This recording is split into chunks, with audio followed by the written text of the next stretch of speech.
Bonjour à tous et bienvenue à cette vidéo de correction du TD numéro 1 sur le planning et de présentation du TD numéro 2 que vous avez réalisé à cette séance. Donc avant toute chose, on va voir un petit peu ce que nous allons faire aujourd'hui. Donc dans la séance du jour, bien sûr je me trompe de semaine, euh, voilà, je vais passer à la semaine suivante, c'est-à-dire là où nous en sommes. Donc voilà votre emploi du temps, je vous rappelle, vous cliquez ici et vous avez le contenu de la séance quand je ne me trompe pas. Voilà, donc contenu de la séance, je vous marque que bien la correction c'est la vidéo que vous êtes en train de regarder et on va présenter le TD numéro 2. Je vous précise également que ça ne sert à rien en général d'être connecté pendant 2 heures, donc je serai disponible pour vous de 13h30 à 14h30 sur le site du CNED en vidéo en live, hein. Ça nécessite une inscription à l'avance, mais comme ça vous pourrez poser vos questions en direct, ça sera peut-être plus simple. Voilà, donc on va commencer en allant sur Moodle et commencer par regarder se corriger sur Moodle, donc qui se situe forcément dans TD1 structure infrastructure d'une villa. Vous avez donc le corriger, vous avez tous normalement l'application en papier qui vous a été également déjà distribuée. Voilà. Donc dans ce document là, vous allez donc ici, vous allez trouver donc voilà à quoi ça ressemble. Alors je vais vous expliquer un tout petit peu les différentes étapes. Voilà, je vous ai déjà donné l'ordre des prédécesseurs. Alors dans le TD suivant ainsi que dans l'évaluation, hein, les prédécesseurs seront donnés afin que l'on travaille tous sur la même chose. Donc deux possibilités pour classer nos tâches par rang. Soit effectivement on utilise ici la matrice des prédécesseurs, soit on peut directement passer par le tableau des rangs. C'est au choix, hein, c'est comme vous vous sentez le mieux pour le faire. Voilà, donc je vais juste, pour y voir plus clair, hop, enlever le quadrillage, voilà. Donc je vais vous montrer d'abord comment faire avec la matrice, puisque c'est ce qui est demandé dans les différents TD, sauf que dans le TD suivant, il y a 17 tâches à classer, et donc ça peut être très très long.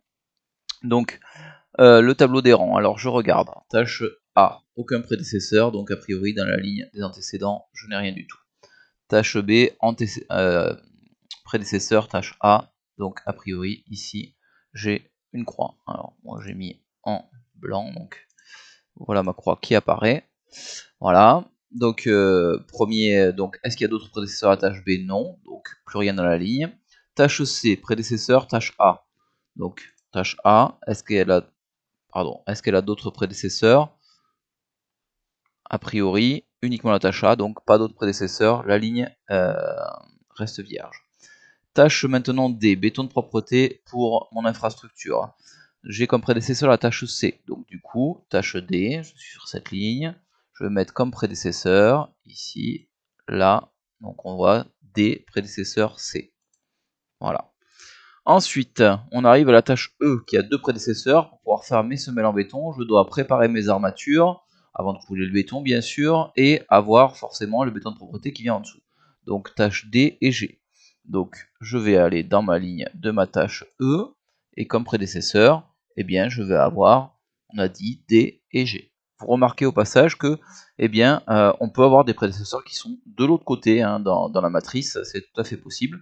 Ça veut juste dire que pour faire E, il faut avoir fait D et G, que G est un peu plus bas là-dedans. Ensuite, tâche F a pour prédécesseur uniquement E, donc dans ma matrice, ça va me donner ici, voilà, F prédécesseur E. Ensuite, la tâche G, elle, qui est la préparation des armatures, ainsi que la tâche H, n'ont juste besoin, pour être faites, d'avoir une plateforme de prête, hein, donc avoir fini d'aménager le chantier. C'est l'hypothèse que l'on a prise, hein, tout le monde n'a pas forcément pris la même. Donc au niveau des prédécesseurs, eh bien, on se retrouve pour ces deux tâches avec uniquement B. Arrive ensuite la tâche I, mur de soubassement, qui doit forcément faire des murs de soubassement, il faut qu'on ait fait les semelles, hein. Donc prédécesseur, les semelles qui sont la tâche E.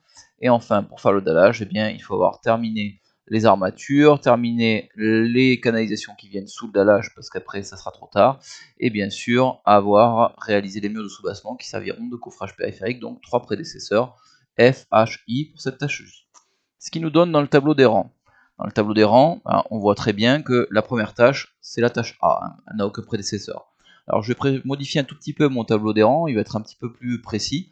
Ben, je vais mettre, c'est ce que vous avez trouvé dans la correction, hein, la tâche A est suivie de B et C. Alors on va pouvoir le représenter ceci, hein, sous cette forme. A est suivi de B et C. C'est pas des exposants, quoi que ce soit, hein. C'est-à-dire A est suivi de B et C, ce sera pratique aussi pour faire les liaisons ensuite. Donc ensuite, qu'est-ce que l'on a? Donc cette tâche, hein, on a dit quand on travaille avec la matrice, quand elle est faite, eh bien on la marque, on la valide, on met un coup de flux au-dessus, elle est faite. Ensuite arrive la tâche B. La tâche B, elle a quoi comme prédécesseur? Elle a uniquement la tâche A, donc elle sera de rang immédiatement au-dessus. La tâche C également, hein. Donc on aura dans le rang numéro 2 les tâches B et C. Donc je vais les compléter ici de la même manière. Et ici, je vais effectivement mettre mes tâches B et C. B étant suivi de, alors je regarde dans ma colonne, alors il y a une petite erreur on dirait dans mon tableau parce que j'ai mis B est suivi de D, G, H. Donc non, il n'y a pas H.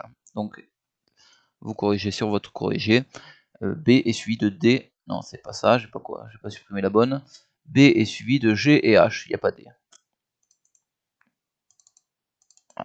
Voilà. B est suivi de G et H. Voilà. Ensuite, la tâche C. La tâche C, on l'a déjà mise. Elle est suivie, on voit uniquement de la tâche D. Donc un seul suivant. La tâche D, elle a pour prédécesseur C uniquement. Donc elle peut être de rang 3. D'accord? Puisqu'elle n'a comme prédécesseur que des tâches de rang 2. Est-ce que j'ai d'autres tâches dans mon rang 3? Oui. Vous voyez, les tâches G et H ont comme prédécesseur uniquement des tâches de rang 2. Donc elles seront également de rang 3. Donc, si on fait hop, dans l'ordre, je remplis mes cases. Et donc première tâche, on a dit, voilà, la tâche D, qui elle-même sera suivie des 2E uniquement. On a dit qu'on mettait également G et H qui ont comme suivant donc deux valeurs différentes, G et H, qui sont suivies. G est suivi de E et H est suivi de J. Ce qui nous donne dans notre tableau ceci. D'accord? Ainsi de suite, hein, jusqu'à compléter l'intégralité du tableau. Donc on arrive avec un total de 6 rangs pour cette opération. Alors je précise bien que les rangs ne laissent pas présager, hein, qui vient en premier, enfin au niveau du temps, d'accord? Il peut y avoir une tâche de rang 5 qui démarre avant une tâche de rang 2. Ça veut simplement dire qu'une tâche de rang 5 a des prédécesseurs de rang inférieur. Donc il n'y a pas de temporalité dans les liaisons. Voilà un petit peu à ce niveau-là. Maintenant, le diagramme potentiel tâche. Alors, je ne vais pas tout refaire, ce diagramme potentiel tâche. La première chose à faire, je vous rappelle, c'est plus que vierge ce que j'ai mis là, donc on va passer directement ici.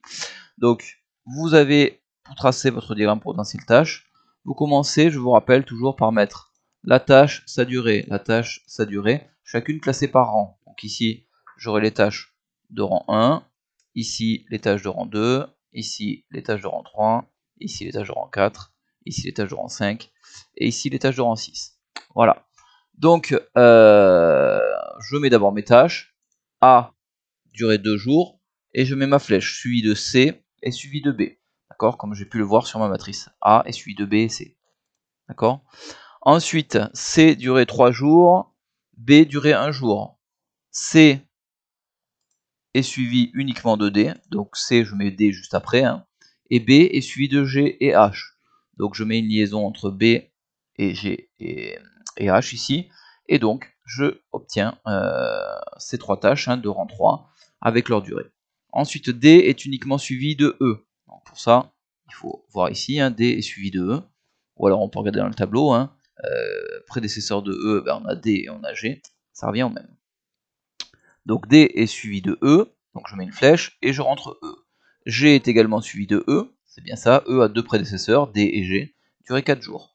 Ensuite, j'ai la tâche H qui est également de rang 3, qui elle a comme suivant, comme prédécesseur B, et comme suivant uniquement la dernière tâche J, puisque ça je vous rappelle que c'est le ferraillage du dallage. Voilà, et ainsi de suite. Donc première étape, je vous rappelle, j'aurais pu le faire comme ça, première étape, hein, vous devez arriver à quelque chose comme ça, sans les marges, sans rien. Quand vous faites votre diagramme, voilà la première étape de représentation pour ne pas faire d'erreur. Voilà ce qu'il doit y avoir en premier sur votre diagramme. D'accord? Et ensuite, au fur et à mesure, eh bien, vous commencez effectivement, une fois que vous avez fait ça, alors là, normalement, vous ne connaissez pas le chemin critique, bien sûr, hein, vous ne connaissez pas les marges non plus, hein, je peux les enlever d'ailleurs, hop, hop, hop. Donc, une fois que vous avez fait ça, eh bien, vous pouvez faire votre planning. Donc, je commence jour 0, plus 2, 2. Ensuite, celle-là commence forcément jour 2, celle-là forcément jour 2. 2 plus 3, 5. 2 plus 1, 3, etc. D'accord? Donc là, toute la démarche est expliquée, hein, comment faire le planning, comment calculer les marges dans le cours. Donc, je vous invite à revoir la vidéo si vous n'y arrivez pas. Et ensuite, eh bien, vous pouvez effectivement visualiser le corrigé correspondant avec le calcul des différentes marges.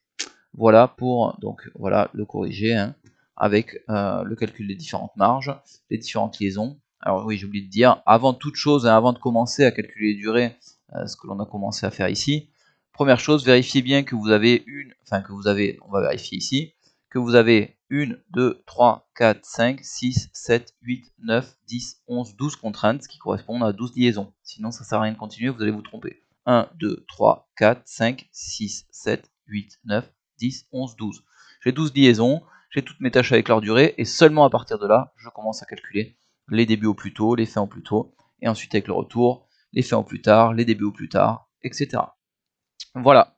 Je vais vous présenter dans une seconde vidéo, finalement, sinon ça va être trop lourd, le TD numéro 2, et ensuite je vous laisse chercher, et si vous n'y arrivez pas, même si vous y arrivez d'ailleurs, vous pouvez poser vos questions cet après-midi à 13h30. Voilà, bon courage.